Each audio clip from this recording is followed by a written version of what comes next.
తిక్కన ప్రకృతి వర్ణన ప్రత్యేకత. సో క్వశ్చన్ ఇదండి.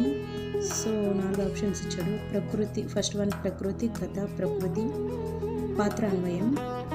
సెకండ్ ఆప్షన్ ప్రకృతి పరాభావం, ప్రకృతి కోపం అన్వయం. మూడవది ప్రకృతితో సంబంధం లేని అన్వయం.